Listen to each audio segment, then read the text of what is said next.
ಎಲ್ಲರಿಗೂ ನಮಸ್ಕಾರ ಸ್ನೇಹಿತರೆ. 12 ರಾಶಿ ಚಕ್ರಗಳೆಲ್ಲ ಪಟ್ಟಿಯಲ್ಲಿ 11ನೇ ರಾಶಿ ಕುಂಭರಾಶಿ ವಿಚಿತ್ರ ಸ್ವಭಾವವನ್ನು ಹೊಂದಿದೆ. ಜೀವನದಲ್ಲಿ ಅಪಾಯವನ್ನು ಎದುರಿಸದಿದ್ರೆ ಅದೊಂದು ಜೀವನವೇ ಎಂದು ಚಿಂತಿಸುವ, ಸದಾ ನೈಜತೆಯನ್ನೇ ಬಯಸುವ ಹಾಗೂ ನೈಜವಾಗಿಯೇ ಇರುವ, ಸ್ವತಂತ್ರ ಇಲ್ಲದ ಬದುಕನ್ನು ಇವರು ಊಹಿಸುವುದೂ ಇಲ್ಲ. ಪ್ರೀತಿಯ ವಿಚಾರಕ್ಕೆ ಬಂದರೆ ಇಷ್ಟಪಟ್ಟರೆ ಎಂದಿಗೂ ಬಿಡದ, ಇಷ್ಟ ಆಗದೇ ಇದ್ದರೆ ಎಂದಿಗೂ ನಿಮ್ಮ ಕಡೆ ತಿರುಗಿಯೂ ನೋಡದ ಅತಿ ವಿಶಿಷ್ಟ ಗುಣಾವಗುಣಗಳನ್ನು ಹೊಂದಿರುವ ರಾಶಿಚಕ್ರ ಕುಂಭರಾಶಿ. ಯಶಸ್ಸೆಂಬುದು ಶಿಸ್ತು, ಕಠಿಣ ಶ್ರಮ, ಏಕಾಗ್ರತೆ, ಕೌಶಲ್ಯ, ಅದೃಷ್ಟ ಎಂಬ ಮೊದಲಾದ ಭಿನ್ನ ವಿಭಿನ್ನ ಬೋಗಿಗಳ ರೈಲಿದ್ದಂತೆ. ಆದರೆ ಇಂಜಿನ್ ಮಾತ್ರ ಆತ್ಮವಿಶ್ವಾಸವೇ. ಕುಂಭರಾಶಿಯವರಿಗೆ 2026ನೇ ವರ್ಷ ಹೊಸ ಸರ್ಪ್ರೈಸ್ಗಳನ್ನು, ಬದಲಾವಣೆಗಳನ್ನು ತಂದುಕೊಡಲಿದೆ. 2026ರಲ್ಲಿ ಕುಂಭರಾಶಿಯವರ ಜೀವನದಲ್ಲಿ ನಡೆಯುವಂಥ 6 ಮಹತ್ವಪೂರ್ಣ ಘಟನೆಗಳು ಯಾವುವು ಎಂಬಂಥ ಇಂಟ್ರೆಸ್ಟಿಂಗ್ ವಿಚಾರಗಳನ್ನು ಈ ವಿಡಿಯೋದಲ್ಲಿ ತಿಳಿಸಿಕೊಡ್ತಿದ್ದೇನೆ. ಅದಕ್ಕೂ ಮೊದಲು ನೀವಿನ್ನು ಚಾನಲ್ಗೆ ಸಬ್ಸ್ಕ್ರೈಬ್ ಆಗಿಲ್ಲ ಅಂದರೆ ಈಗಲೇ ಸಬ್ಸ್ಕ್ರೈಬ್ ಆಗಿ, ಹಾಗೆ ವಿಡಿಯೋಗೆ ಲೈಕ್ ಮಾಡಿ, ವಿಡಿಯೋ ಸ್ಕಿಪ್ ಮಾಡದೆ ಕೊನೆ ತನಕ ನೋಡಿ. ಎಲ್ಲರೂ ಭಕ್ತಿಯಿಂದ ಓಂ ನಮಃ ಶಿವಾಯ ಅಂತ ಕಮೆಂಟ್ ಮಾಡಿ. ಕುಂಭರಾಶಿ ವರ್ಷ ಭವಿಷ್ಯ 2026. ಕುಂಭರಾಶಿಯವರಿಗೆ 2026ರ ಪ್ರಕಾರ ಈ ವರ್ಷವು ಕುಂಭರಾಶಿಯವರಿಗೆ ಅದ್ಭುತವಾಗಿರುತ್ತದೆ. ಈ ವರ್ಷ ನಿಮ್ಮ ವೃತ್ತಿ ಜೀವನದಲ್ಲಿ ಮುಂದುವರಿಯಲು ಅನೇಕ ಅವಕಾಶಗಳಿವೆ. ಮತ್ತೊಂದೆಡೆ ಹಣದ ಲಾಭದಿಂದಾಗಿ ಆರ್ಥಿಕ ಸ್ಥಿತಿಯು ಬಲಗೊಳ್ಳುತ್ತದೆ. ಇದಲ್ಲದೆ ನೀವು ದೈಹಿಕವಾಗಿ ತುಂಬ ಸದೃಢರಾಗುತ್ತೀರಿ. ಆರ್ಥಿಕ ಸ್ಥಿತಿ 2026ರ ಕುಂಭರಾಶಿಯ ಪ್ರಕಾರ ನಿಮ್ಮ ಆರ್ಥಿಕ ಜೀವನವು ಈ ವರ್ಷ ಅದ್ಭುತವಾಗಿರುತ್ತದೆ. ಈ ವರ್ಷ ನಿಮಗೆ ಆರ್ಥಿಕ ಲಾಭದ ಸಾಧ್ಯತೆಗಳಿವೆ. ಈ ವರ್ಷ ನೀವು ಹಣವನ್ನು ಉಳಿಸುವಲ್ಲಿ ಯಶಸ್ವಿಯಾಗುತ್ತೀರಿ. ನಿಮ್ಮ ಆರ್ಥಿಕ ಸ್ಥಿತಿ ಸುಧಾರಿಸಲು ಪ್ರಾರಂಭಿಸುತ್ತದೆ. ಅನೇಕ ಆದಾಯದ ಮೂಲಗಳು ಇರುತ್ತವೆ ಮತ್ತು ನಿಮ್ಮ ಹಣಕಾಸಿನ ಭಾಗದ ಬಗ್ಗೆಯೂ ನೀವು ಸಂತೋಷವಾಗಿರುತ್ತೀರಿ. ಆರ್ಥಿಕವಾಗಿ ನೀವು ತುಂಬ ಒಳ್ಳೆಯವರಾಗಿರುತ್ತೀರಿ. ವರ್ಷದ ಆರಂಭದಲ್ಲಿ ನೀವು ಹಣಕಾಸಿನ ಪ್ರಯೋಜನಗಳನ್ನು ಪಡೆಯುವ ಸಾಧ್ಯತೆ ಇದೆ, ಅಥವಾ ಈ ಸಮಯದಲ್ಲಿ ನೀವು ಹಣಕಾಸಿನ ಪ್ರಯೋಜನಗಳ ಬಗ್ಗೆ ಕೆಲವು ಒಳ್ಳೆಯ ಸುದ್ದಿಗಳನ್ನು ಪಡೆಯಬಹುದು. ನೀವು ವ್ಯಾಪಾರ ಮಾಡಿದರೆ ಆರ್ಥಿಕ ಲಾಭವಿರುತ್ತದೆ ಮತ್ತು ನೀವು ಕೆಲಸವನ್ನು ಮಾಡಿದರೆ ನಿಮ್ಮ ಆದಾಯವು ಹೆಚ್ಚಾಗುವ ಸಾಧ್ಯತೆ ಇದೆ. ವರ್ಷದ ಕೊನೆಯ ತಿಂಗಳಲ್ಲಿ ಸಂದರ್ಭಗಳು ನಿಮಗೆ ಅನುಕೂಲಕರವಾಗಿರುತ್ತದೆ. ನೀವು ಬ್ಯಾಂಕ್ನಲ್ಲಿ ಸಾಲಕ್ಕಾಗಿ ಅರ್ಜಿ ಸಲ್ಲಿಸಿದರೆ ಅದರಲ್ಲಿಯೂ ನೀವು ಯಶಸ್ವಿಯಾಗುತ್ತೀರಿ. ಒಂದು ವಿಷಯವನ್ನು ನೆನಪಿನಲ್ಲಿಡಿ, ಬಹಳ ಬುದ್ಧಿವಂತಿಕೆಯಿಂದ ಹಣವನ್ನು ಖರ್ಚು ಮಾಡಿ. ಒಟ್ಟಾರೆಯಾಗಿ ಈ ವರ್ಷ ನಿಮಗೆ ಉತ್ತಮವಾಗಿರುತ್ತದೆ. ರಾಹು, ಕೇತು, ಶನಿಗ್ರಹ, ಗುರುಗ್ರಹಗಳು ನಮ್ಮ ಜೀವನದ ಮೇಲೆ ಮೇಜರ್ ಬದಲಾವಣೆಗಳನ್ನು ತಂದುಕೊಡುತ್ತವೆ. ಮೊದಲಿಗೆ ಕುಂಭರಾಶಿಯವರಿಗೆ ಈ 4 ಗ್ರಹಗಳ ಪ್ಲೇಸ್ಮೆಂಟ್ 2026ರಲ್ಲಿ ಹೇಗಿದೆ ಅಂತ ನೋಡೋಣ. ನಿಮ್ಮ ರಾಶಿಯಲ್ಲಿಯೇ ರಾಹುಗ್ರಹ ಕುಟುಂಬ ಸ್ಥಾನದಲ್ಲಿ, ಶನಿಗ್ರಹ ಪಂಚಮ ಭಾವದಲ್ಲಿ, ಗುರುಗ್ರಹ ಸಪ್ತಮ ಭಾವದಲ್ಲಿ, ಕೇತುಗ್ರಹ ಸ್ಥಿತವಾಗಿದೆ. ಕುಂಭರಾಶಿಯವರಿಗೆ 2026ರಲ್ಲಿ ಘಟಿಸುವಂಥ ಮೊದಲನೇ ಘಟನೆ, ಗುರುಗ್ರಹ ಮಧ್ಯ ವರ್ಷದಿಂದ ನಿಮ್ಮ ಪಂಚಮ ಸ್ಥಾನದಲ್ಲಿರುತ್ತದೆ.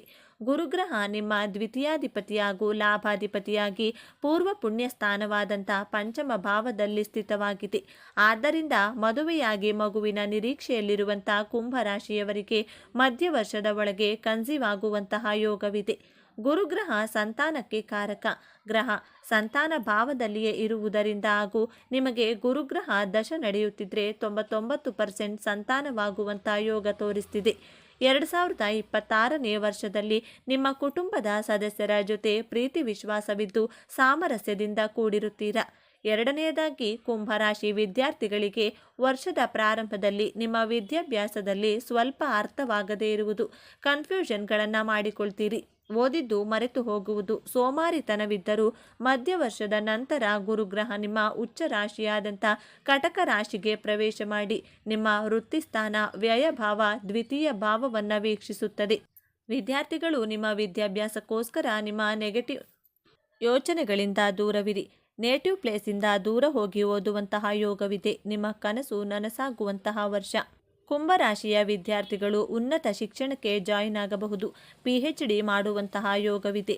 ಓವರಾಲ್ ಕುಂಭರಾಶಿ ವಿದ್ಯಾರ್ಥಿಗಳಿಗೆ 2026 ಅದೃಷ್ಟದ ವರ್ಷವಾಗಿದೆ. ಮೂರನೆಯದಾಗಿ ರಾಹುಗ್ರಹ ಮೊದಲನೇ ಭಾವದಲ್ಲಿ, ಕೇತುಗ್ರಹ ಸಪ್ತಮ ಭಾವದಲ್ಲಿ ಸ್ಥಿತವಾಗಿದೆ. ನಂತರ ಕುಂಭರಾಶಿಯಲ್ಲೇ ರಾಹುಗ್ರಹ ಇರುತ್ತದೆ. ತುಂಬ ಆಲೋಚನೆ ಮಾಡುವುದು, ಕನ್ಫ್ಯೂಷನ್ ಮಾಡಿಕೊಳ್ತೀರಾ. ಅನುಮಾನ, ಓವರ್ ಥಿಂಕ್ ಮಾಡುವಂತೆ ರಾಹುಗ್ರಹ ನಿಮ್ಮನ್ನ ಪ್ರಚೋದನೆ ಮಾಡುತ್ತದೆ. ನಿಮ್ಮ ಈ ಅನುಮಾನ, ಓವರ್ ಥಿಂಕ್ ನಿಮ್ಮನ್ನ ಮ್ಯಾರಿಡ್ ಲೈಫ್ಗೆ ಪ್ರಾಬ್ಲಮ್ ಕ್ರಿಯೇಟ್ ಮಾಡುತ್ತದೆ. ನೀವು ಅನ್ಮ್ಯಾರಿಡ್ ಆಗಿದ್ರೆ ನಿಮ್ಮ ಪ್ರೀತಿಯಲ್ಲಿ ಅನುಮಾನವನ್ನ ಕೊಟ್ಟು ಆರ್ಗ್ಯುಮೆಂಟ್ ಮಾಡಿಸಿ ಸಂಬಂಧಗಳಲ್ಲಿ ವೈಮನಸ್ಸು ಉಂಟಾಗುವಂತೆ ಮಾಡಿಸುತ್ತದೆ. ರಾಹುಗ್ರಹ ಆದ್ದರಿಂದ ನಿಮ್ಮ ಓವರ್ ಥಿಂಕಿಂಗ್ ಅನುಮಾನಗಳಿಗೆ ಬ್ರೇಕ್ ಹಾಕಲೇಬೇಕು. ಪ್ರತ್ಯಕ್ಷವಾಗಿ ಕಂಡರೂ ಪ್ರಮಾಣಿಸಿ ನೋಡು ಎನ್ನುವ ರೀತಿ ನಿಮ್ಮ ರಿಲೇಷನ್ಶಿಪ್ಪಲ್ಲಿ ಡೌಟ್ಸ್ ಬಂದರೆ ಅದು ನಿಜಾನೋ ಸುಳ್ಳೋ ಎಂದು ರಿಸರ್ಚ್ ಮಾಡಿ ನಂತರ ಮಾತನಾಡಿ. ಏಕಾಏಕಿ ಕೋಪ ಮಾಡಿಕೊಂಡು ಅನುಮಾನದ ಕೈಗೆ ನಿಮ್ಮ ಬುದ್ಧಿಯನ್ನು ಕೊಡಬಾರದು ಎಂಬಂಥ ಪಾಯಿಂಟ್ಸನ್ನು ನಿಮ್ಮ ತಲೆಯಲ್ಲಿ ಇಟ್ಟುಕೊಳ್ಬೇಕು. ನಾಲ್ಕನೆಯದಾಗಿ ಕೇತುಗ್ರಹ ನಿಮ್ಮ ಸಪ್ತಮ ಭಾವದಲ್ಲಿದೆ. ಶನಿಗ್ರಹದ ಸಾಡೆಸಾತಿಯು ನಡೆಯುತ್ತಿದೆ. 2026ರಲ್ಲಿ ಕುಂಭರಾಶಿಯವರು ಪಾರ್ಟ್ನರ್ಶಿಪ್ ಬಿಸ್ನೆಸ್ ಸ್ಮಾರ್ಟ್ ಮಾಡಬೇಕು ಅಂದುಕೊಂಡಿದ್ರೆ ನಿಮ್ಮ ಹಾಗೂ ನಿಮ್ಮ ಬಿಸ್ನೆಸ್ ಪಾರ್ಟ್ನರ್ನ ಜಾತಕವನ್ನು ನುರಿತ ಜ್ಯೋತಿಷಿಗಳ ಬಳಿ ತೋರಿಸಿ ಅವರ ಸಲಹೆ ಮಾರ್ಗದರ್ಶನವನ್ನು ತೆಗೆದುಕೊಂಡು ಮುಂದುವರಿಯಬೇಕು. ನಿಮ್ಮ ಬಿಸ್ನೆಸ್ ಪಾರ್ಟ್ನರ್ ಅಥವಾ ಆಪೋಸಿಟ್ ಪರ್ಸನ್ ನಿಮ್ಮ ಮಾತುಗಳಿಗೆ, ನೀವು ಮಾಡುವಂಥ ಕೆಲಸ ಕಾರ್ಯಗಳಿಗೆ, ಕಾರ್ಯವೈಖರಿಗೆ ಅಟ್ರಾಕ್ಟ್ ಆಗುತ್ತಾರೆ. ಪಬ್ಲಿಕ್ ಅಟ್ರಾಕ್ಷನ್ ಹೆಚ್ಚಾಗಲಿದೆ. ಈ ವರ್ಷ 2026ರಲ್ಲಿ ಜಾಬ್ ಹಾಗೂ ಬಿಸ್ನೆಸ್ಸಲ್ಲಿ ತಾಳ್ಮೆಯಿಂದ ವರ್ತಿಸಿದರೆ ಸೂರ್ಯಗ್ರಹ ಪಾಸಿಟಿವ್ ರಿಸಲ್ಟ್ಗಳನ್ನೇ ಕೊಡುತ್ತದೆ. ನಿಮ್ಮ ಜೀವನದಲ್ಲಿ ಕೆಲವು ಕಾಮನ್ ಬ್ಯಾಲೆನ್ಸ್ಗಳನ್ನು ಎದುರಿಸುತ್ತಿದ್ದಂಥ ಚಾಲೆಂಜಸ್ಗಳಿಂದ ಮುಕ್ತಿ ಪಡೆಯುತ್ತೀರಿ. ಈ ಗ್ರಹ ಪ್ರಭಾವದಿಂದ ನಿಮ್ಮ ಕಾರ್ಯಕ್ಷೇತ್ರದಲ್ಲಿ ಸಡನ್ ಆಗಿ ಬದಲಾವಣೆಗಳನ್ನು ನೋಡುತ್ತೀರಾ. ಟಾಕ್ಸಿಕ್ ಜನರು ನಿಮ್ಮಿಂದ ದೂರವಾಗುತ್ತಾರೆ. ಟಾಕ್ಸಿಕ್ ಸಂದರ್ಭಗಳಿಂದ ಮುಕ್ತಿಯನ್ನು ಪಡೆಯುತ್ತೀರಾ. ನಿಮ್ಮ ಲೈಫ್ ಪಾರ್ಟ್ನರ್ನ ಮಾತು ನಡವಳಿಕೆಯಲ್ಲಿಯೂ ಪಾಸಿಟಿವ್ ಬದಲಾವಣೆಯನ್ನು ಕಾಣ್ತೀರಿ. ಆದರೆ ನಿಮಗೆ ಈ ತಿಂಗಳು ತಲೆನೋವು, ಲೋ BP, ಎಮೋಷ್ನಲ್ ಆಗಿ ವೀಕ್ ಆಗುತ್ತೀರಾ. ಗ್ರಹಣದ ದಿನ ಯಾವುದೇ ರೀತಿಯ ಹೊಸ ಕೆಲಸ ಕಾರ್ಯಗಳನ್ನು ಮಾಡಬಾರದು. ಬಹಳ ಸಮಾಧಾನವಾಗಿರಿ. ಈ ತಿಂಗಳಲ್ಲಿ ನಿಮ್ಮ ಹಳೆ ಬಿಸ್ನೆಸ್ ಕ್ಲೈಂಟ್ಸ್ಗಳು ಹೆಚ್ಚಿನ ಆರ್ಡರ್ಗಳನ್ನು ಕೊಡುತ್ತಾರೆ. ನಿಮ್ಮ ಆರೋಗ್ಯವು ವೃದ್ಧಿಯಾಗಲಿದೆ. ಆರನೆಯದಾಗಿ ನಿಮ್ಮ ಜಾಬಲ್ಲಿ ರೆಕಗ್ನೈಸೇಷನ್ ವ್ಯಾಲ್ಯೂ ಸಿಗಲಿದೆ. ಇನ್ಕಮಲ್ಲಿ ಬೆಸ್ಟ್ ಲೆವೆಲ್ ಇರುತ್ತದೆ. ನಿಮ್ಮ ಜಾಬಲ್ಲಿ ಬೋನಸ್ ಹಾಗೂ ಕಮಿಷನ್ ಸಿಗಲಿದೆ. ಈ ತಿಂಗಳು one of the best month ಅಂತಾನೆ ಹೇಳ್ಬೋದು. ನಿಮ್ಮ ಲೈಫ್ ಪಾರ್ಟ್ನರ್ ನಿಮಗೆ ಮೋಟಿವೇಟ್ ಮಾಡುತ್ತಾರೆ. ನಿಮ್ಮ ಆರೋಗ್ಯವು ಚೆನ್ನಾಗಿರುತ್ತದೆ. 2025ರಲ್ಲಿ ಇದ್ದ ಹಾಗೆ ಇರದೆ ಸಂಪೂರ್ಣವಾಗಿ ಹೊಸ ವ್ಯಕ್ತಿಯಾಗಿ ಬದಲಾಗುತ್ತೀರಾ. ವರ್ಷದ ಕೊನೆಯ ತಿಂಗಳಲ್ಲಿ ಸಡನ್ ಆಗಿ ಹಣ ಬರುತ್ತದೆ. ಅನಾವಶ್ಯಕ ಖರ್ಚುಗಳು ಹೆಚ್ಚಾಗಲಿದೆ. ಡಿಸೆಂಬರ್ ತಿಂಗಳಲ್ಲಿ ಕುಂಭರಾಶಿಯವರಿಗೆ ರಾಹುಕೇತು ಪರಿವರ್ತನೆಯಾಗಲಿದೆ. ಈ ತಿಂಗಳು ನಿಮ್ಮ ಜೀವನದಲ್ಲಿ ನಿಜವಾದ ಮ್ಯಾಜಿಕ್ ಆಗಲಿದೆ. ನಿಮ್ಮ ಕರಿಯರಲ್ಲಿ ಪೀಕ್ ಲೆವೆಲ್ಗೆ ರೀಚ್ ಆಗುತ್ತೀರಾ. ನಿಮ್ಮ ಬಿಸ್ನೆಸ್ಸಲ್ಲಿ ಗ್ರೋತ್ ಆಗಲಿದೆ. ನೀವು ಪರ್ಫೆಕ್ಟ್ ಲೀಡರ್ ಎಂದು ಜಗತ್ತಿಗೆ ತೋರಿಸುವಂತಹ ತಿಂಗಳಿದು. ಡಿಸೆಂಬರ್ ತಿಂಗಳಲ್ಲಿ ಎಮೋಷ್ನಲ್ ಆಗಿ ತುಂಬ ಮೆಚ್ಯೂರ್ಡ್ ಆಗಿ ಬಿಹೇವ್ ಮಾಡ್ತೀರಾ. ಈ ತಿಂಗಳಲ್ಲಿ ಹಣದ ಸೇವಿಂಗ್ಸನ್ನು ಮಾಡ್ತೀರಾ. ಹೆಲ್ತ್ ಚೆನ್ನಾಗಿರಲಿದೆ. ಬಟ್ ಏರ್ಫಾಲ್ ಹಾಗೂ ಸ್ಕಿನ್ ಅಲರ್ಜಿ ಆಗಲಿದೆ. ಡಿಸೆಂಬರ್ ತಿಂಗಳು ಕುಂಭರಾಶಿಯವರಿಗೆ ವೆಲ್ತ್, ಸ್ಟೆಬಿಲಿಟಿ, ಡಿವೈನ್ ಹೆಲ್ತ್ ಸಿಗುವಂತಹ ತಿಂಗಳು. ಆರೋಗ್ಯ, ನಿಮ್ಮ ಆರೋಗ್ಯ ಜೀವನವು ಈ ವರ್ಷ ಉತ್ತಮವಾಗಿರುತ್ತದೆ. ನೀವು ಆರೋಗ್ಯವಾಗಿರುತ್ತೀರಾ ಮತ್ತು ಹೆಚ್ಚು ಶಕ್ತಿಯುತವಾಗಿರುತ್ತೀರಿ.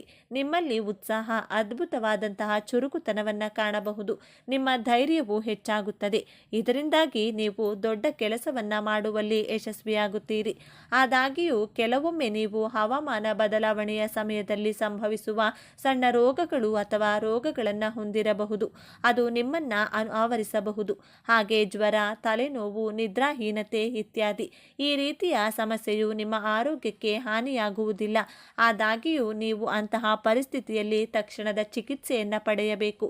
ಮಾನಸಿಕವಾಗಿ ನೀವು ಸಂತೋಷವಾಗಿರುತ್ತೀರಿ. ಇದು ನಿಮ್ಮ ಆರೋಗ್ಯದ ಮೇಲೆ ಸಕಾರಾತ್ಮಕ ಪರಿಣಾಮ ಬೀರುತ್ತದೆ. ನಿಮ್ಮ ವ್ಯಕ್ತಿತ್ವ ಸುಧಾರಿಸುತ್ತದೆ. ನಿಮ್ಮ ವ್ಯಕ್ತಿತ್ವವು ಜನರನ್ನು ಆಕರ್ಷಿಸುತ್ತದೆ. ಇದಲ್ಲದೆ ನಿಮ್ಮ ಸಂವಹನ ಶೈಲಿಯು ಸುಧಾರಿಸುತ್ತದೆ. ನಿಮ್ಮ ಪರಿಣಾಮಕಾರಿ ಸಂವಹನದ ಶೈಲಿಯ ಮೂಲಕ ನೀವು ಇತರರ ಮೇಲೆ ಪ್ರಭಾವ ಬೀರಲು ಸಾಧ್ಯವಾಗುತ್ತದೆ. ವೈದಿಕ ಜ್ಯೋತಿಷ್ಯ ಶಾಸ್ತ್ರದ ಪ್ರಕಾರ 2026ರಲ್ಲಿ ಕುಂಭರಾಶಿಯವರಿಗೆ ಯಾವ ಫಲಗಳಿವೆ? ಉದ್ಯೋಗ ರಂಗ, ವೈಯಕ್ತಿಕ ಬದುಕು, ಕೌಟುಂಬಿಕ ಜೀವನ, ಪ್ರೀತಿ, ಪ್ರೇಮ ಹೇಗಿರಲಿದೆ? ಈ ವಿಷಯಗಳನ್ನು ಗಮನದಲ್ಲಿಟ್ಟುಕೊಂಡು ಕುಂಭರಾಶಿಯವರಿಗೆ 2026 ಹೇಗಿರಲಿದೆ ಎನ್ನುವುದರ ವಾರ್ಷಿಕ ರಾಶಿಫಲ ನೋಡೋಣ ಬನ್ನಿ. ಅದಕ್ಕೂ ಮುಂಚೆ ನೀವಿನ್ನು ಚಾನಲ್ಗೆ ಸಬ್ಸ್ಕ್ರೈಬ್ ಆಗಿಲ್ಲ ಅಂದರೆ ಈಗಲೇ ಸಬ್ಸ್ಕ್ರೈಬ್ ಆಗಿ. ಹಾಗೆ ವಿಡಿಯೋಗೆ ಲೈಕ್ ಮಾಡಿ, ವಿಡಿಯೋ ಸ್ಕಿಪ್ ಮಾಡದೆ ಕೊನೆ ತನಕ ನೋಡಿ. ಎಲ್ಲರೂ ಭಕ್ತಿಯಿಂದ ಓಂ ಶ್ರೀ ಮಹಾಲಕ್ಷ್ಮಿ ನಮಃ ಅಂತ ಕಮೆಂಟ್ ಮಾಡಿ. ಕುಂಭರಾಶಿ ವರ್ಷ ಭವಿಷ್ಯ 2026. ಕುಂಭರಾಶಿಯವರಿಗೆ 2026ರ ಪ್ರಕಾರ ಈ ವರ್ಷವು ಕುಂಭರಾಶಿಯವರಿಗೆ ಅದ್ಭುತವಾಗಿರುತ್ತದೆ. ಈ ವರ್ಷ ನಿಮ್ಮ ವೃತ್ತಿ ಜೀವನದಲ್ಲಿ ಮುಂದುವರಿಯಲು ಅನೇಕ ಅವಕಾಶಗಳಿವೆ. ಮತ್ತೊಂದೆಡೆ ಹಣದ ಲಾಭದಿಂದಾಗಿ ಆರ್ಥಿಕ ಸ್ಥಿತಿಯು ಬಲಗೊಳ್ಳುತ್ತದೆ. ಇದಲ್ಲದೆ ದೈಹಿಕವಾಗಿ ನೀವು ತುಂಬಾ ಸದೃಢರಾಗಿರುತ್ತೀರಿ. ಆರ್ಥಿಕ ಸ್ಥಿತಿ 2026ರ ಕುಂಭರಾಶಿಯ ಪ್ರಕಾರ ನಿಮ್ಮ ಆರ್ಥಿಕ ಜೀವನವು ಈ ವರ್ಷ ಅದ್ಭುತವಾಗಿರುತ್ತದೆ. ಈ ವರ್ಷ ನಿಮಗೆ ಆರ್ಥಿಕ ಲಾಭದ ಸಾಧ್ಯತೆಗಳಿವೆ. ಈ ವರ್ಷ ನೀವು ಹಣವನ್ನು ಉಳಿಸುವಲ್ಲಿ ಯಶಸ್ವಿಯಾಗುತ್ತೀರಿ. ಮಧ್ಯವರ್ಷದಿಂದ ನಿಮ್ಮ ಆರ್ಥಿಕ ಸ್ಥಿತಿ ಸುಧಾರಿಸಲು ಪ್ರಾರಂಭಿಸುತ್ತದೆ. ಅನೇಕ ಆದಾಯದ ಮೂಲಗಳು ಇರುತ್ತವೆ ಮತ್ತು ನಿಮ್ಮ ಹಣಕಾಸಿನ ಭಾಗದ ಬಗ್ಗೆಯೂ ನೀವು ಸಂತೋಷವಾಗಿರುತ್ತೀರಿ. ಆರ್ಥಿಕವಾಗಿ ನೀವು ತುಂಬ ಒಳ್ಳೆಯವರಾಗಿರುತ್ತೀರಿ. ವರ್ಷದ ಆರಂಭದಲ್ಲಿ ನೀವು ಹಣಕಾಸಿನ ಪ್ರಯೋಜನಗಳನ್ನು ಪಡೆಯುವ ಸಾಧ್ಯತೆ ಇದೆ, ಅಥವಾ ಈ ಸಮಯದಲ್ಲಿ ನೀವು ಹಣಕಾಸಿನ ಪ್ರಯೋಜನಗಳ ಬಗ್ಗೆ ಕೆಲವು ಒಳ್ಳೆಯ ಸುದ್ದಿಗಳನ್ನು ಪಡೆಯಬಹುದು. ನೀವು ವ್ಯಾಪಾರ ಮಾಡಿದರೆ ಆರ್ಥಿಕ ಲಾಭವಿರುತ್ತದೆ ಮತ್ತು ನೀವು ಕೆಲಸವನ್ನು ಮಾಡಿದರೆ ನಿಮ್ಮ ಆದಾಯವು ಹೆಚ್ಚಾಗುವ ಸಾಧ್ಯತೆ ಇದೆ. ವರ್ಷದ ಕೊನೆಯ ತಿಂಗಳಲ್ಲಿ ಸಂದರ್ಭಗಳು ನಿಮಗೆ ಅನುಕೂಲಕರವಾಗಿರುತ್ತವೆ. ನೀವು ಬ್ಯಾಂಕ್ನಲ್ಲಿ ಸಾಲಕ್ಕಾಗಿ ಅರ್ಜಿ ಸಲ್ಲಿಸಿದ್ದರೆ ಅದರಲ್ಲಿಯೂ ನೀವು ಯಶಸ್ವಿಯಾಗಿರುತ್ತೀರಿ. ಒಂದು ವಿಷಯವನ್ನು ನೆನಪಿನಲ್ಲಿಡಿ, ಬಹಳ ಬುದ್ಧಿವಂತಿಕೆಯಿಂದ ಹಣವನ್ನು ಖರ್ಚು ಮಾಡಿ. ಒಟ್ಟಾರೆಯಾಗಿ ಈ ವರ್ಷ ನಿಮಗೆ ಉತ್ತಮವಾಗಿರುತ್ತದೆ. ವೈವಾಹಿಕ ಜೀವನ 2026ರ ವರ್ಷವು ನಿಮ್ಮ ವೈವಾಹಿಕ ಜೀವನಕ್ಕೆ ವಿಶೇಷವಾಗಿರುತ್ತದೆ. ಇದು ನಿಮ್ಮ ವೈವಾಹಿಕ ಜೀವನಕ್ಕೆ ಸ್ವಲ್ಪ ಸವಾಲಾಗಿರಬಹುದು. ಈ ಸಮಯದಲ್ಲಿ ನಿಮ್ಮ ವೈವಾಹಿಕ ಜೀವನದಲ್ಲಿ ಕೆಲವು ರೀತಿಯ ಸಮಸ್ಯೆಗಳಿರಬಹುದು. ಅಂತಹ ಪರಿಸ್ಥಿತಿಯಲ್ಲಿ ಗಾಬರಿಯಾಗಬೇಡಿ ಮತ್ತು ಆ ಸವಾಲುಗಳನ್ನು ದೃಢವಾಗಿ ಎದುರಿಸಿ. ಈ ಸಮಯದಲ್ಲಿ ನಿಮ್ಮ ವೈವಾಹಿಕ ಜೀವನದಲ್ಲಿ ನೀವು ಅಸಮಾಧಾನವನ್ನು ಅನುಭವಿಸಬಹುದು. ನಿಮ್ಮ ಸಂಗಾತಿಯ ಸ್ವಭಾವದಲ್ಲಿನ ಬದಲಾವಣೆಯಿಂದಾಗಿ ನೀವು ಸ್ವಲ್ಪ ನಿರಾಶೆಗೊಳ್ಳಬಹುದು. ಈ ಸಮಯದಲ್ಲಿ ನಿಮ್ಮ ಭಾವನೆಗಳನ್ನು ಬಿಟ್ಟು ನಿಮ್ಮ ಸಂಗಾತಿಯ ಭಾವನೆಗಳನ್ನು ಅರ್ಥ ಮಾಡಿಕೊಳ್ಳಿ. ಅವರೊಂದಿಗೆ ಸಮಯ ಕಳೆಯುತ್ತಾರೆ. ಪ್ರತಿಯೊಂದು ಸಂದರ್ಭದಲ್ಲೂ ನೀವು ಅವರೊಂದಿಗೆ ನಿಂತಿದ್ದೀರಿ ಎಂಬ ಭಾವನೆ ಮೂಡಿಸಿ. ಅಂತಹ ಪರಿಸ್ಥಿತಿಯಲ್ಲಿ ಜೀವನ ಸಂಗಾತಿಯು ನಿಮ್ಮ ಭಾವನೆಗಳನ್ನು ಸಹ ಅರ್ಥ ಮಾಡಿಕೊಳ್ಳುತ್ತಾರೆ. ಇದರಿಂದಾಗಿ ಇಬ್ಬರ ನಡುವೆ ಸಾಮರಸ್ಯವು ಗೋಚರಿಸುತ್ತದೆ. ಮೇ ತಿಂಗಳಿನಿಂದ ನಿಮ್ಮ ವೈವಾಹಿಕ ಜೀವನಕ್ಕೆ ಪರಿಸ್ಥಿತಿಗಳು ಅನುಕೂಲಕರವಾಗಿರುತ್ತದೆ. ನಿಮ್ಮ ಸಂಗಾತಿಯು ನಿಮಗೆ ಸಂಪೂರ್ಣವಾಗಿ ಸಮರ್ಪಿತರಾಗಿ ಕಾಣುತ್ತಾರೆ. ವೃತ್ತಿ ಜೀವನ ಈ ವರ್ಷ ನೀವು ಮಾಡುತ್ತಿರುವ ಕಠಿಣ ಪರಿಶ್ರಮವು ಉತ್ತಮ ಫಲಿತಾಂಶ ನೀಡುತ್ತದೆ. ಒಂದು ಸಣ್ಣ ಕೆಲಸವನ್ನು ಪೂರ್ಣಗೊಳಿಸಲು ಸಹ ನೀವು ತುಂಬ ಕಷ್ಟಪಡುವ ಸಾಧ್ಯತೆ ಇದೆ. ಅಡೆತಡೆಗಳು ಖಂಡಿತವಾಗಿಯೂ ಇರುತ್ತದೆ, ಆದರೆ ನಿಮ್ಮ ಕೆಲಸ ಖಂಡಿತವಾಗಿಯೂ ಪೂರ್ಣಗೊಳ್ಳುತ್ತದೆ. ಉದ್ಯೋಗದಲ್ಲಿರುವವರಿಗೆ ಉತ್ತಮ ಸಮಯ. ನೀವು ಪ್ರಾಮಾಣಿಕ ಹೃದಯದಿಂದ ಶ್ರಮಿಸಿದರೆ ಮತ್ತು ನಿಮ್ಮ ಕೆಲಸದಲ್ಲಿ ತೊಡಗಿಸಿಕೊಂಡ್ರೆ ನೀವು ಬಡ್ತಿ ಪಡೆಯಬಹುದು. ವರ್ಷದ ದ್ವಿತೀಯಾರ್ಧದಲ್ಲಿ ನೀವು ವ್ಯವಹಾರದಲ್ಲಿ ತೊಡಗಿಸಿಕೊಂಡಿದ್ರೆ ನೀವು ಹೊಸ ವ್ಯವಹಾರವನ್ನು ಪ್ರಾರಂಭಿಸುವ ಸಾಧ್ಯತೆ ಇದೆ ಮತ್ತು ಅದರಲ್ಲಿ ಲಾಭವಿದೆ. ಆದರೆ ನೀವು ಕೇವಲ ಒಂದು ಕೆಲಸವನ್ನು ಮಾತ್ರ ಮಾಡುತ್ತೀರಿ ಎಂಬುದನ್ನು ನೀವು ನೆನಪಿಟ್ಟುಕೊಳ್ಳಬೇಕು. ಸಮಯ ಮತ್ತು ಅದನ್ನು ವಿಸ್ತರಿಸಲು ಪ್ರಯತ್ನಿಸಿ. ಗ್ರಹಗಳ ಸ್ಥಾನಗಳು 2026 ಅವಧಿಯು ಕುಂಭರಾಶಿಯಲ್ಲಿ ಜನಿಸಿದವರಿಗೆ ಅವರ ವೃತ್ತಿ ಜೀವನದ ದೃಷ್ಟಿಯಿಂದ ಅನುಕೂಲಕರ ಫಲಿತಾಂಶಗಳನ್ನು ತರಬಹುದು. ಗುರುವಿನ ಸಂಚಾರವು ಹೂಡಿಕೆಗಳು ಅಥವಾ ಜಂಟಿ ಉದ್ಯಮಗಳ ಮೂಲಕ ಆರ್ಥಿಕ ಲಾಭಗಳಿಗೆ ಅವಕಾಶಗಳನ್ನು ತರಬಹುದು. ಜೊತೆಗೆ ಶನಿಯ ಸಂಚಾರವು ನಿಮ್ಮ ವೃತ್ತಿ ಜೀವನದಲ್ಲಿ ಸ್ಥಿರತೆ ಮತ್ತು ದಿಕ್ಕಿನ ಪ್ರಜ್ಞೆಯನ್ನು ತರಬಹುದು. ಆದ್ದರಿಂದ ಈ ಅವಧಿಯಲ್ಲಿ ನಿಮ್ಮ ದಾರಿಯನ್ನು ಬರುವ ಅವಕಾಶಗಳ ಲಾಭವನ್ನು ಪಡೆಯುವುದು ಮುಖ್ಯ ಮತ್ತು ಕಷ್ಟಪಟ್ಟು ಕೆಲಸ ಮಾಡುವುದನ್ನು ಮುಂದುವರಿಸಲು ಮತ್ತು ನಿಮ್ಮ ಗುರಿಗಳ ಮೇಲೆ ಕೇಂದ್ರೀಕರಿಸುವುದು ಮುಖ್ಯ. ಪ್ರೇಮ ಜೀವನ ಈ ವರ್ಷ ನಿಮ್ಮ ಪ್ರೇಮ ಜೀವನವು ಸಾಮಾನ್ಯಕ್ಕಿಂತ ಉತ್ತಮವಾಗಿರುತ್ತದೆ. ವರ್ಷದ ಆರಂಭವು ಸ್ವಲ್ಪ ನಿಧಾನವಾಗಬಹುದು. ನೀವು ಪ್ರೀತಿಯ ಜೀವನದಲ್ಲಿ ಏರಿಳಿತಗಳನ್ನು ಎದುರಿಸಬೇಕಾಗಬಹುದು. ಆದರೆ ಈ ಅವಧಿಯಲ್ಲಿ ನಿಮ್ಮ ಪ್ರೀತಿಯಲ್ಲಿ ಸಂಪೂರ್ಣ ನಂಬಿಕೆ ಇಡಿ ಮತ್ತು ನಿಮ್ಮ ಪ್ರೀತಿ ಪಾತ್ರರ ನಂಬಿಕೆಯನ್ನು ಮುರಿಯಬೇಡಿ. ಈ ಸಮಯದಲ್ಲಿ ನಿಮ್ಮ ಪ್ರೇಮ ಸಂಬಂಧದ ಬಗ್ಗೆ ನೀವು ಸ್ವಲ್ಪ ಗೊಂದಲವನ್ನು ಹೊಂದಿರುತ್ತೀರಿ. ಮನಸ್ಸಿನಲ್ಲಿ ಒಂದು ರೀತಿಯ ಗೊಂದಲ ಇರುತ್ತದೆ. ಇದು ನಿಮ್ಮ ಮನಸ್ಸಿನಲ್ಲಿದ್ದರೆ ಅದನ್ನು ಪರಿಹರಿಸಿ. ತಪ್ಪು ಕಲ್ಪನೆಯನ್ನು ತೆರವುಗೊಳಿಸಲು ಪ್ರಯತ್ನಿಸಿ.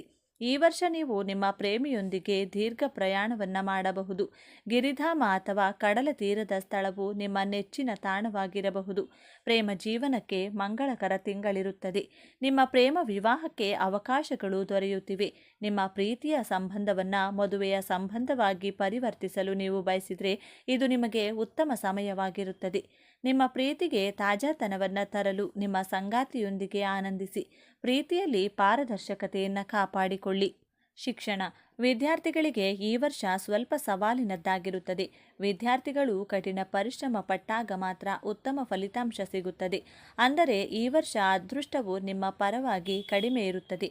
ಆದ್ದರಿಂದ ನೀವು ನಿಮ್ಮ ಕಠಿಣ ಪರಿಶ್ರಮವನ್ನು ಸಂಪೂರ್ಣವಾಗಿ ಅವಲಂಬಿಸಬೇಕಾಗುತ್ತದೆ. ನೀವು ಕಷ್ಟಪಟ್ಟು ಕೆಲಸ ಮಾಡದಿದ್ದರೆ ಫಲಿತಾಂಶಗಳು ನಿಮಗೆ ಪ್ರತಿಕೂಲವಾಗಬಹುದು. ಉನ್ನತ ಶಿಕ್ಷಣಕ್ಕಾಗಿ ವಿದೇಶಕ್ಕೆ ಹೋಗುವ ಸಂಭವವಿದೆ. ಈ ಸಮಯದಲ್ಲಿ ವಿದ್ಯಾರ್ಥಿಗಳು ತಮ್ಮ ಅಧ್ಯಯನದಲ್ಲಿ ಉತ್ತಮ ಅವಕಾಶಗಳನ್ನು ಪಡೆಯಬಹುದು. ವಿದ್ಯಾರ್ಥಿಗಳು ತಮ್ಮ ಅಧ್ಯಯನದಲ್ಲಿ ಏಕಾಗ್ರತೆಯನ್ನು ಕಾಪಾಡಿಕೊಳ್ಳಬೇಕು. ಕೆಲವು ಕಾರಣಗಳಿಂದ ನಿಮ್ಮ ಮನಸ್ಸು ತೊಂದರೆಗೀಡಾಗಿದ್ದರೆ ಅಥವಾ ದುಃಖಿತವಾಗಿದ್ದರೆ ಆ ಸಮಸ್ಯೆಗೆ ಚಿಕಿತ್ಸೆ ನೀಡಿ. ಇಲ್ಲದಿದ್ದರೆ ನೀವು ಅಧ್ಯಯನದಲ್ಲಿ ನಷ್ಟವನ್ನು ಅನುಭವಿಸಬಹುದು. ಮತ್ತೊಂದೆಡೆ ನೀವು ವಿಜ್ಞಾನದ ವಿದ್ಯಾರ್ಥಿಯಾಗಿದ್ದರೆ ನಿಮ್ಮ ಆಸಕ್ತಿಯು ಹೆಚ್ಚು ಪ್ರಾಯೋಗಿಕವಾಗಿರುತ್ತದೆ. ಅಧ್ಯಯನದ ಜೊತೆಗೆ ನಿಮ್ಮ ಪ್ರತಿಭೆಯನ್ನು ಬೆಳೆಸಿಕೊಳ್ಳಿ. ನಿಮ್ಮಲ್ಲಿ ಅಡಗಿರುವ ಪ್ರತಿಭೆ ಇದ್ದರೆ ಅದನ್ನು ಬೆಳೆಸಿಕೊಳ್ಳಬಹುದು. ವೃತ್ತಿಪರ ಅಧ್ಯಯನ ಮಾಡುವ ವಿದ್ಯಾರ್ಥಿಗಳಿಗೆ ಈ ವರ್ಷ ಸಂಪೂರ್ಣ ಸಾಧ್ಯತೆಗಳಿವೆ. ಯಾವುದೇ ಅವಕಾಶವನ್ನು ನೀವು ಕಳೆದುಕೊಳ್ಳಬಾರದು ಎಂಬುದು ನಿಮ್ಮ ಪ್ರಯತ್ನವಾಗಿರಬೇಕು. ಆರೋಗ್ಯ ನಿಮ್ಮ ಆರೋಗ್ಯ ಜೀವನವು ಈ ವರ್ಷ ಉತ್ತಮವಾಗಿರುತ್ತದೆ. ನೀವು ಆರೋಗ್ಯವಾಗಿರುತ್ತೀರಿ ಮತ್ತು ಹೆಚ್ಚು ಶಕ್ತಿಯುತವಾಗಿರುತ್ತೀರಿ. ನಿಮ್ಮಲ್ಲಿ ಉತ್ಸಾಹ, ಅದ್ಭುತವಾದ ಚುರುಕುತನವನ್ನು ಕಾಣಬಹುದು. ನಿಮ್ಮ ಧೈರ್ಯವು ಹೆಚ್ಚಾಗುತ್ತದೆ. ಇದರಿಂದಾಗಿ ನೀವು ದೊಡ್ಡ ಕೆಲಸವನ್ನು ಮಾಡುವಲ್ಲಿ ಯಶಸ್ವಿಯಾಗುತ್ತೀರಿ. ಆದಾಗ್ಯೂ ಕೆಲವೊಮ್ಮೆ ನೀವು ಹವಾಮಾನ ಬದಲಾವಣೆಯ ಸಮಯದಲ್ಲಿ ಸಂಭವಿಸುವ ಸಣ್ಣ ರೋಗಗಳು ಅಥವಾ ರೋಗಗಳನ್ನು ಹೊಂದಿರಬಹುದು. ಅದು ನಿಮ್ಮನ್ನು ಆವರಿಸಬಹುದು. ಹಾಗೆ ಜ್ವರ, ತಲೆನೋವು, ನಿದ್ರಾಹೀನತೆ ಇತ್ಯಾದಿ. ಈ ರೀತಿಯ ಸಮಸ್ಯೆಯು ನಿಮ್ಮ ಆರೋಗ್ಯಕ್ಕೆ ಹಾನಿಯಾಗುವುದಿಲ್ಲ. ಆದಾಗ್ಯೂ ನೀವು ಅಂತಹ ಪರಿಸ್ಥಿತಿಯಲ್ಲಿ ತಕ್ಷಣದ ಚಿಕಿತ್ಸೆಯನ್ನು ಪಡೆಯಬೇಕು. ಮಾನಸಿಕವಾಗಿ ನೀವು ಸಂತೋಷವಾಗಿರುತ್ತೀರಿ. ಇದು ನಿಮ್ಮ ಆರೋಗ್ಯದ ಮೇಲೆ ಸಕಾರಾತ್ಮಕ ಪರಿಣಾಮ ಬೀರುತ್ತದೆ. ನಿಮ್ಮ ವ್ಯಕ್ತಿತ್ವ ಸುಧಾರಿಸುತ್ತದೆ. ನಿಮ್ಮ ವ್ಯಕ್ತಿತ್ವವು ಜನರನ್ನು ಆಕರ್ಷಿಸುತ್ತದೆ. ಇದಲ್ಲದೆ ನಿಮ್ಮ ಸಂವಹನ ಶೈಲಿಯು ಸುಧಾರಿಸುತ್ತದೆ. ನಿಮ್ಮ ಪರಿಣಾಮಕಾರಿ ಸಂವಹನ ಶೈಲಿಯ ಮೂಲಕ ನೀವು ಇತರರ ಮೇಲೆ ಪ್ರಭಾವ ಬೀರಲು ಸಾಧ್ಯವಾಗುತ್ತದೆ. ಲವ್ ಆ್ಯಂಡ್ ರಿಲೇಷನ್ಶಿಪ್ ಒಂದು ವೇಳೆ ನೀವು ಸಿಂಗಲ್ ಆಗಿದ್ದರೆ ಖಂಡಿತವಾಗಿ 2026ರಲ್ಲಿ ನಿಮ್ಮ ಜೀವನಕ್ಕೆ ವಿಶೇಷ ಶಕ್ತಿಯ ಆಗಮನವಾಗುವ ಸಾಧ್ಯತೆ ದಟ್ಟವಾಗಿದೆ. ಈ ಸಂದರ್ಭದಲ್ಲಿ ಇವರು ನಿಮ್ಮ ಸ್ನೇಹಿತರ ಮೂಲಕ ಅಥವಾ ಸೋಷಿಯಲ್ ಮೀಡಿಯಾ ಮೂಲಕ ನಿಮ್ಮ ಜೀವನವನ್ನು ಪ್ರವೇಶ ಮಾಡುವ ಸಾಧ್ಯತೆ ಹೆಚ್ಚಾಗಿದೆ. ಆದರೆ ನಿಮ್ಮ ಸಂಗಾತಿಯ ಜೊತೆಗೆ ಈ ಸಂದರ್ಭದಲ್ಲಿ ಯಾವುದೇ ಕಾರಣಕ್ಕೂ ಕೂಡ ಬಲವಂತವಾಗಿ ಕೆಟ್ಟ ಪದಗಳನ್ನು ಬಳಸಿ ಮಾತನಾಡುವ ಅಥವಾ ಅವರಿಗೆ ಬೇಸರವನ್ನು ತರಿಸುವಂಥ ರೀತಿಯಲ್ಲಿ ನಡೆದುಕೊಳ್ಳುವುದು ನಿಮ್ಮ ರಿಲೇಷನ್ಶಿಪ್ನಲ್ಲಿ ಬಿರುಕು ಮೂಡಿಸುವ ಸಾಧ್ಯತೆ ಹೆಚ್ಚಾಗಿದೆ. ಆದರೆ ಈ ಮಧ್ಯವರ್ಷದಿಂದ ನಡುವೆ ನಿಮ್ಮ ಹಾಗೂ ನಿಮ್ಮ ಜೀವನ ಸಂಗಾತಿಯ ನಡುವೆ ಇರುವಂತಹ ಪ್ರತಿಯೊಂದು ಭಿನ್ನಾಭಿಪ್ರಾಯಗಳು ಹಾಗೂ ಕೆಟ್ಟ ಅನುಭವಗಳು ದೂರವಾಗಿ ಮತ್ತೆ ನಿಮ್ಮಿಬ್ಬರ ಪ್ರೀತಿ ಮರಳಿ ಬರಲಿದೆ. ವಿಶೇಷವಾಗಿ ವರ್ಷದ ಕೊನೆಯ ತಿಂಗಳು ಅಂದರೆ ನಿಮ್ಮಿಬ್ಬರ ಪ್ರೀತಿಯನ್ನು ಪರಸ್ಪರರಿಗೆ ಹಂಚಿಕೊಳ್ಳುವುದಕ್ಕೆ ಬೆಸ್ಟ್ ಟೈಮ್ ಎಂದೇ ಹೇಳ್ಬೋದು.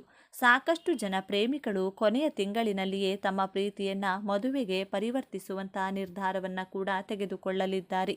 ಮದುವೆ ಯೋಗ ಗ್ರಹಗಳ ಸ್ಥಾನಗಳು ಅವಧಿಯು ಕುಂಭರಾಶಿಯಲ್ಲಿ ಜನಿಸಿದವರಿಗೆ ಅವರ ಮದುವೆ ಮತ್ತು ಸಂಬಂಧಗಳ ವಿಷಯದಲ್ಲಿ ಕೆಲವು ಮಿಶ್ರ ಫಲಿತಾಂಶಗಳನ್ನು ತರಬಹುದು. ಶನಿಯ ಸಂಚಾರವು ನಿಮ್ಮ ಪ್ರಣಯ ಅನ್ವೇಷಣೆಗಳಲ್ಲಿ ಕೆಲವು ಸವಾಲುಗಳು ಮತ್ತು ವಿಳಂಬಗಳನ್ನು ತರಬಹುದು. ಹಾಗೆ ಗುರುವಿನ ಸಂಚಾರವು ನಿಮ್ಮ ಸಂಬಂಧಗಳಲ್ಲಿ ಬೆಳವಣಿಗೆ ಮತ್ತು ಪರಿವರ್ತನೆಗೆ ಅವಕಾಶಗಳನ್ನು ತರಬಹುದು. ಆದ್ದರಿಂದ ಈ ಅವಧಿಯಲ್ಲಿ ಬಲವಾದ ಮತ್ತು ಆರೋಗ್ಯಕರ ಸಂಬಂಧಗಳನ್ನು ನಿರ್ಮಿಸುವತ್ತ ಗಮನ ಹರಿಸುವುದು ಮತ್ತು ನಿಮ್ಮ ಸಂಗಾತಿಯೊಂದಿಗೆ ಸಂವಹನ ಮತ್ತು ತಿಳುವಳಿಕೆಯನ್ನು ಸುಧಾರಿಸುವ ಕೆಲಸ ಮಾಡುವುದು ಮುಖ್ಯ. ಪರಿಹಾರಗಳು ಶನಿವಾರದಂದು ಶಿವ ಪಾರ್ವತಿ ದೇವಿ ಮತ್ತು ಗಣೇಶನನ್ನು ಪೂಜಿಸಿ. 14 ಮುಖಿ ರುದ್ರಾಕ್ಷಿಯನ್ನು ಧರಿಸಿ. ಶನಿವಾರದಂದು ನೀಲಮಣಿಯನ್ನು ಧರಿಸಿ ಮತ್ತು ಶಿವ ಸ್ತೋತ್ರವನ್ನು ಪಠಿಸಿ. ಸ್ನೇಹಿತರೆ, ಈ ಮಾಹಿತಿ ನಿಮಗೆ ಇಷ್ಟವಾಗಿದ್ದಲ್ಲಿ ದಯವಿಟ್ಟು ಶೇರ್ ಮಾಡಿ, ಲೈಕ್ ಮಾಡಿ, ನಮ್ಮ ಚಾನಲ್ಗೆ ಸಬ್ಸ್ಕ್ರೈಬ್ ಆಗಿ. ಎಲ್ಲರೂ ಭಕ್ತಿಯಿಂದ ಓಂ ಶ್ರೀ ಶನೇಶ್ವರ ನಮಃ ಅಂತ ಕಮೆಂಟ್ ಮಾಡಿ. ಧನ್ಯವಾದಗಳು.